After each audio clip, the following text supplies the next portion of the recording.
আগতে কথাখিনি শুনি লওক। উচ্ছেদৰ ভয়তহে জুবিন গাৰ্গৰ নকলি সমৰ্থক হৈ আছে। তেওঁলোকে এতিয়া যে তেওঁলোকৰ ডাঙৰ ডাঙৰ ইস্তামা হৈ আছে, ক'ৰবাত জুবিন গাৰ্গৰ ফটো ৰাখিছে নেকি? এই যে ভিতৰৰ ধৰ্ম সভাবিলাক হৈ আছে, ক'ৰবাত জুবিন গাৰ্গৰ ফটো ৰাখিছে নেকি? জুবিন গাৰ্গৰ ফটো আমিহে ৰাসত ৰাখিছো, আমিহে দুৰ্গা পূজাত ৰাখিছো। শুনিলেনে আপোনালোকে? এজন মুখ্যমন্ত্ৰী হৈ এনেকুৱা কথা কেনেকৈ ক'বলৈ সাহস পায়? তাৰমানে আমাৰ কাষত থকা দেশ বাংলাদেশৰ খবৰটো শুনিছেনে? যে শ্বেখ হাছিনা যি নেকি চৰকাৰ আছিল, যাৰ হাতত ক্ষমতা আছিল, অৱশেষত কি হৈছে?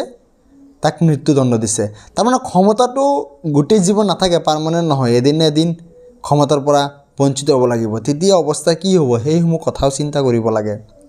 তাৰমানে কথাটো শুনিছেনে যে মিয়া মুছলমান মানুহে যদি কোনো ধৰ্মীয় সভা বা ক'ৰবাত যদি জুবিনদাৰ ফটো লগায় তেতিয়াহ'লে সেইটো বোলে দেখাবৰ কাৰণে হয়। মানে মুছলমান মানুহে যদি সংস্কৃতি ল'ব খোজে তথাপিও ল'ব নিদিয়ে।